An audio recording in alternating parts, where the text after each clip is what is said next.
Hello again, this is Robert Allen, #1 New York Times bestselling author of these books and many others. And today we want to talk about realtors. Because as you go into the real estate markets, you're going to bump into people who sell real estate. And you might think that they are the only people you can buy real estate from or through, because they've kind of locked up the market, right? They've got these listing services where the properties are listed. The realtor has actually gathered information as inputted into a listing service for you to be able to see all the properties that are available. And that's a fun thing to look at. Also, you could go to online services such as Zillow, etc., and they kind of do the same kind of thing. It's been kind of revolutionary over the last 10 years, where it used to be the only people who had that kind of information were realtors, and therefore they had kind of a lock on the market. So when you thought about buying a piece of real estate, you had a friend of yours who was a realtor, you usually thought, well, let's go talk to him or let's talk to her. But the bottom line is, what if there are other people who sell real estate? And can I go through other people or other brokers? You know, generally speaking, it's at least here in America, it's about a 6% commission. Some states it's 7%, some states it's 5%. And what I want to talk about now is your understanding of what is fixed and what is creative, what is something you can negotiate. So the realtor doesn't want to negotiate their commissions. Of course not. They're going to tell you this is the way we do it. Well, is it the way they do it? Would they accept 5% instead of 6%? Would they accept their commission in things other than cash? Would they accept your motorhome, for instance? Well, this is where we start going outside the box. And this is where I want to try to tell you. I'm trying to teach you these realtor. The realtor game has this set parameters of rules that they have set, but it's not legal. It's not fixed legally so that you can't change it. You can be creative with it.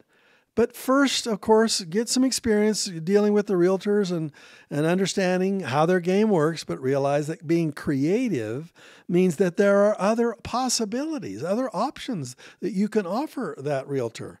Now, the real estate agency usually represents what we call buyers and sellers, or listing agents and selling agents. And a listing agent, they go out in the marketplace and they find a property for sale. They find somebody who's trying to sell, and they said, well, list your property and make it available on the multiple listing service. And that's good. A seller would probably like that because it gives a bigger marketplace for them to expose their property to. However, there are some real estate companies that don't use the multiple listing service. They have their own way of doing it. And so what I want you to enter into this arena as a beginner. I'm assuming you're fairly beginning at this. The realtors are going to tell you things that they think ought to be the way it's done.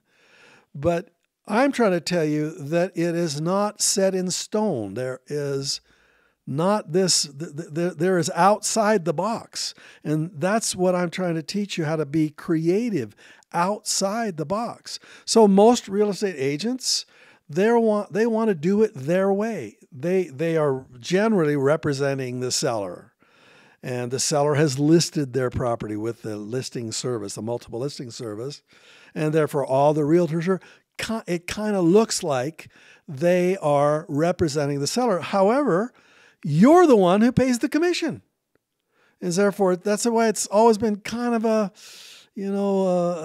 gray area where they're really representing the seller, supposedly representing the buyer also, but generally speaking, they're representing the seller. Now, of course, I'm not giving you legal advice here, and I could be saying some things that are not technically 100% correct, but I want you to just think, generally speaking, the listing agent is going to represent that seller, and then there's going to be a selling agent that's going to come in and represent you as the buyer, and the two of the agents are going to help the buyer and the seller get together and pay the commissions, etc., and get the property sold. Well, what if the listing agent is also the selling agent?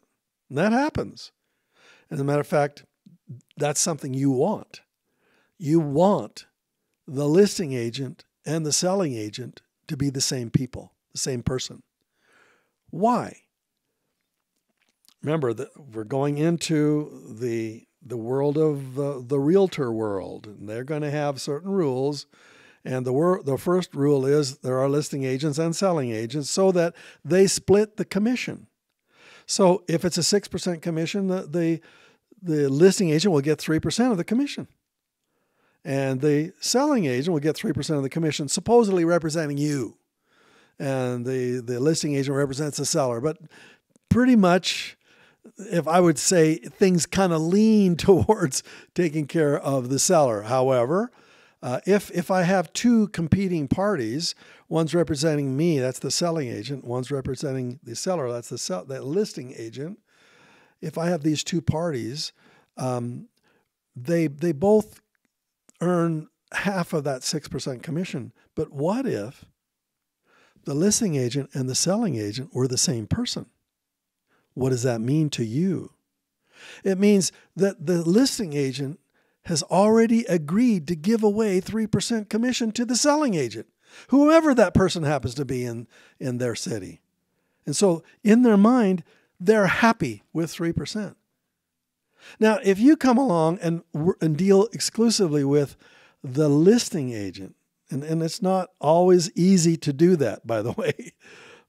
Usually, sometimes you'll find, I'll leave that for just a minute. Let's go back to what I'm trying to accomplish here.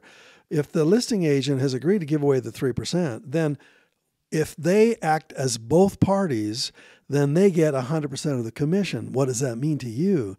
It means they're making more money than they thought they were going to make.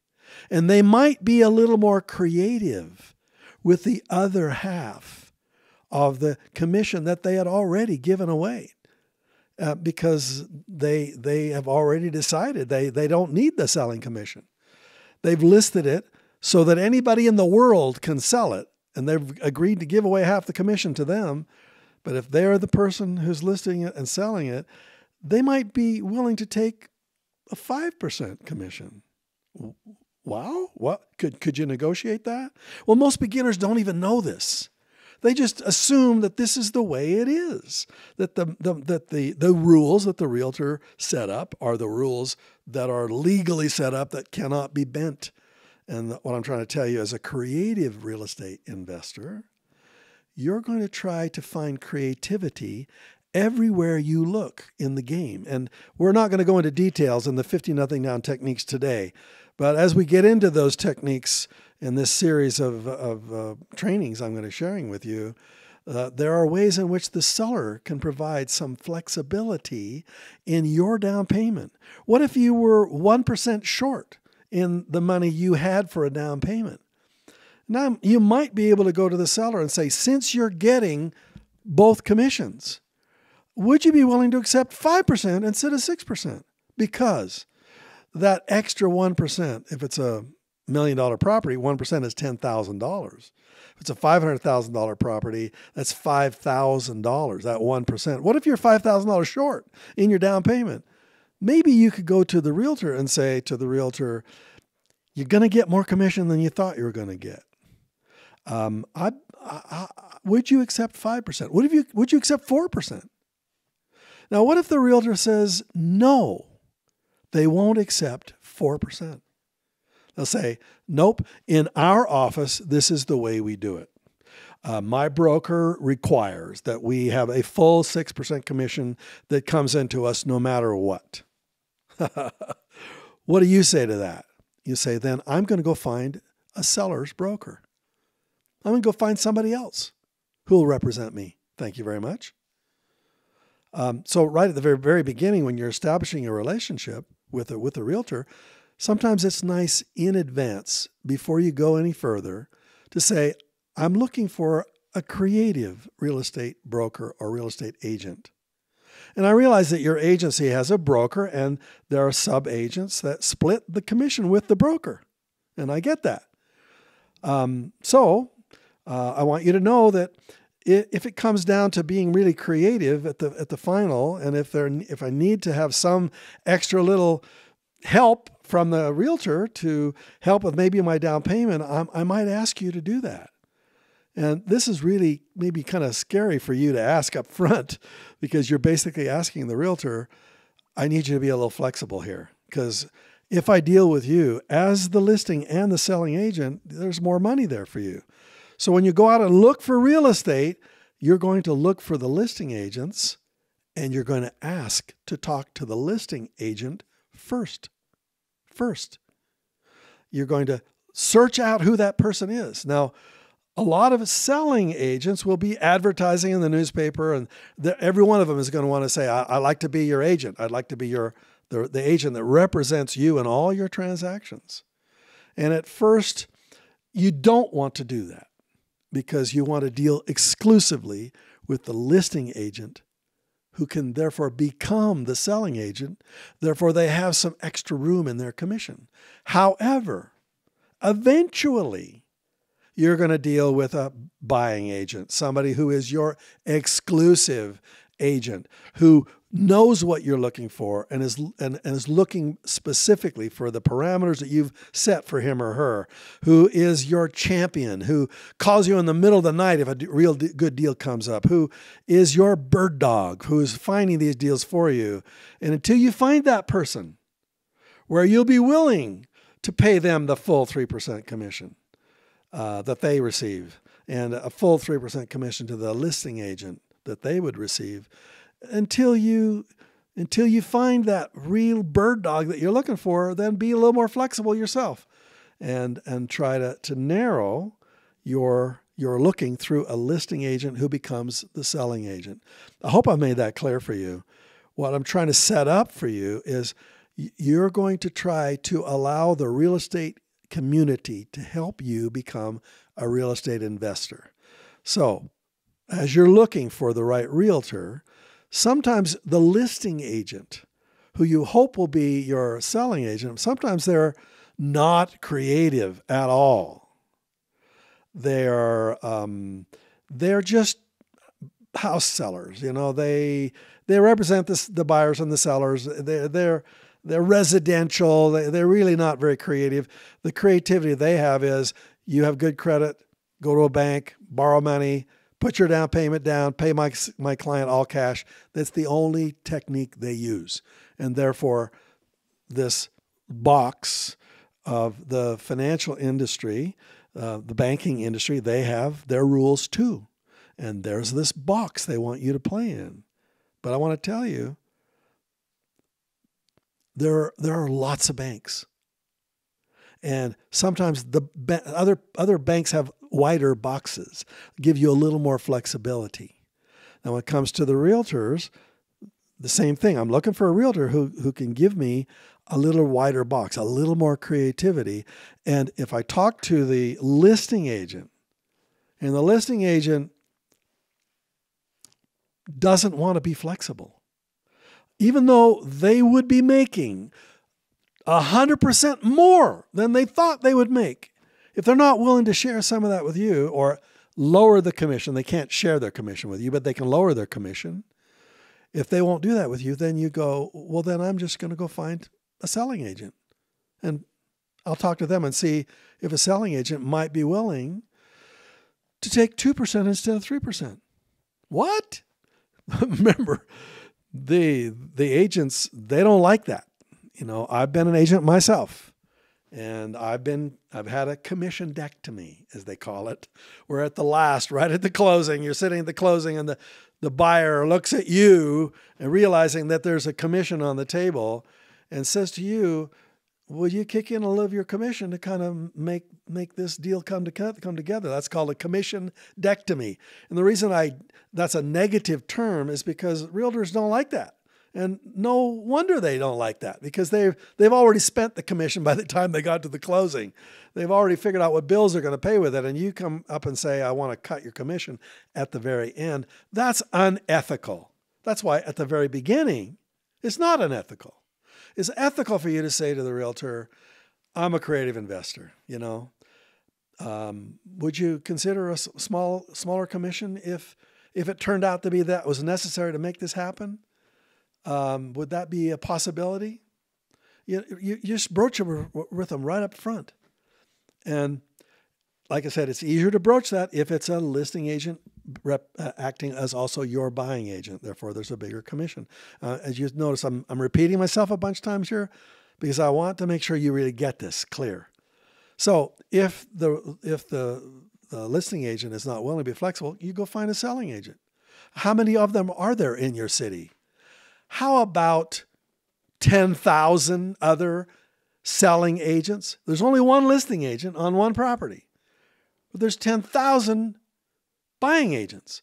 And so you just get on the phone and talk to certain brokerages. You can look them up on the yellow pages. You look them up online. You can see the signs that you're driving around the city of which brokerage houses there are. Call them on the phone and talk to their best agent. Talk to who's the number one agent in the office. Just literally call them up and ask them that question. Who's the number one agent? Get that person on the phone and ask that person, are they used to investment buyers? People who are buying real estate as an investment, not as a residential place to live. You want the best agent, hopefully, really understands the investment market. Because if they don't understand the investment market, they don't know what you're looking for. They don't know how to find a highly motivated seller. They basically understand it. But now, if they don't own real estate, then they just don't get what you're trying to do. And if you say to them things like, I'd like to buy property with little or no money down.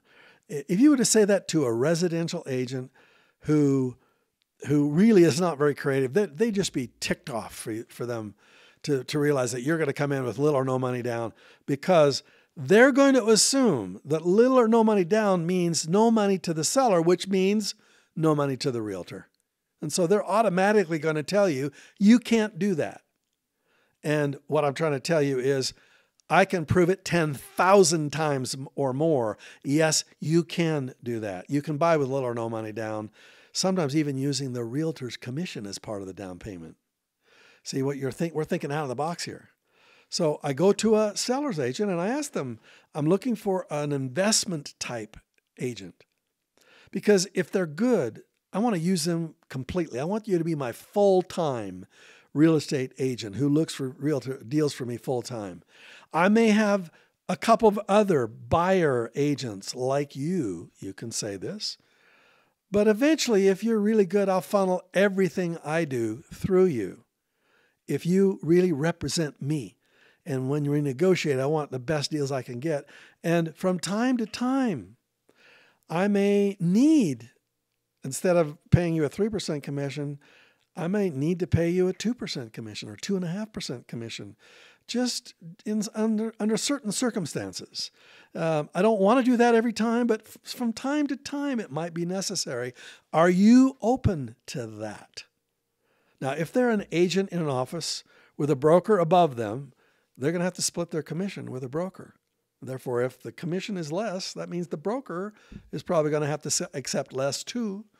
And so sometimes you can talk to the broker about that, or let the agent talk to the broker. But what I'm trying to say is, I'm trying to set up in advance the relationship that every once in a while, if necessary, that commission might be used to pay some of your closing costs, perhaps.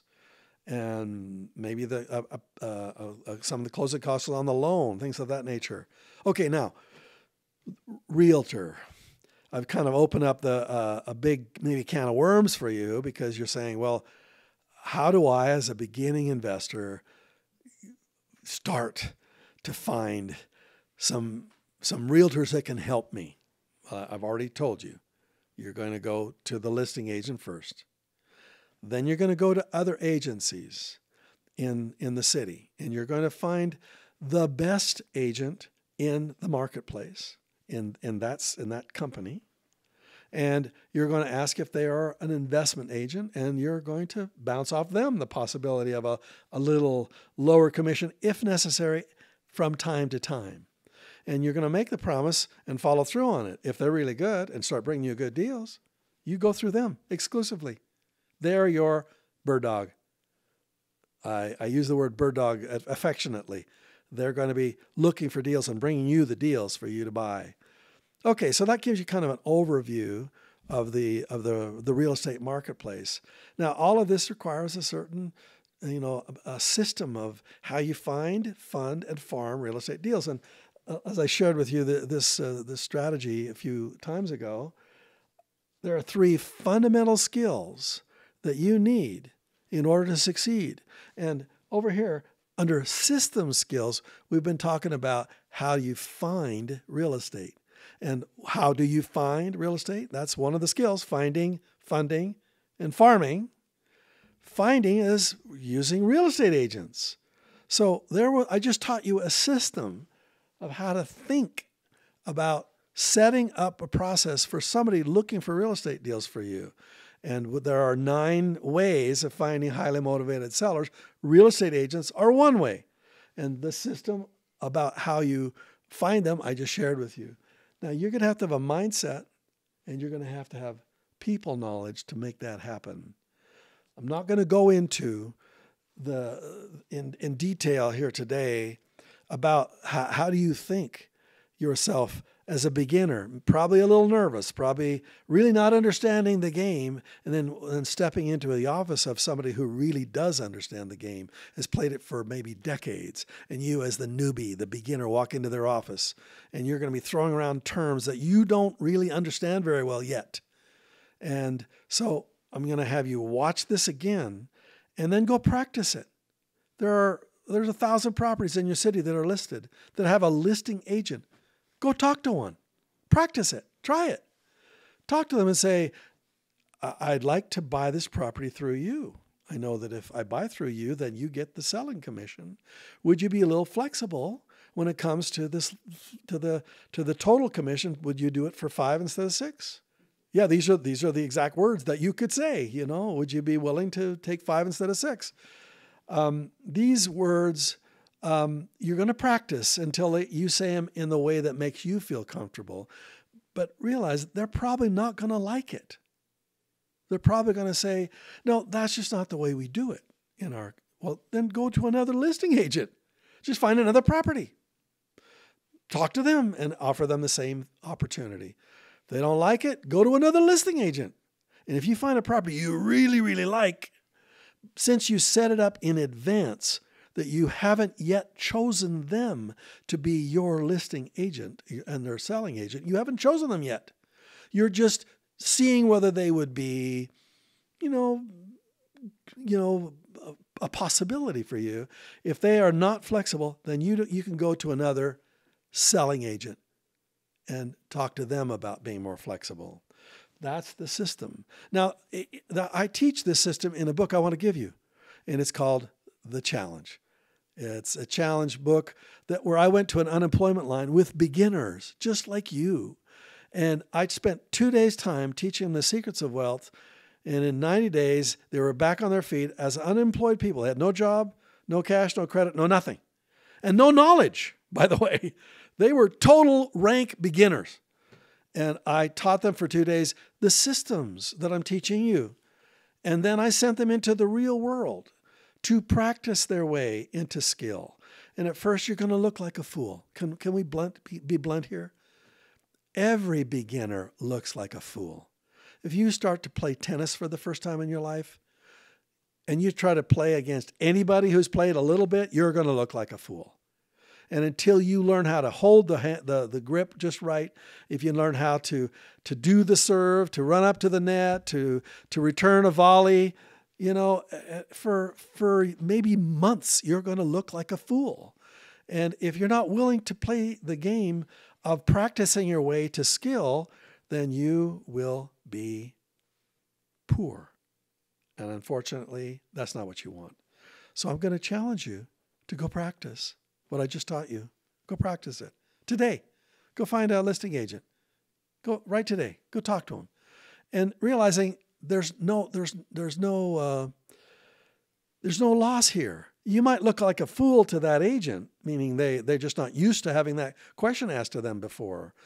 But frankly, if they say no, they say, get out of my office, whatever, what does that mean to you? It means you weren't going to buy the property anyway, unless it was a real good deal.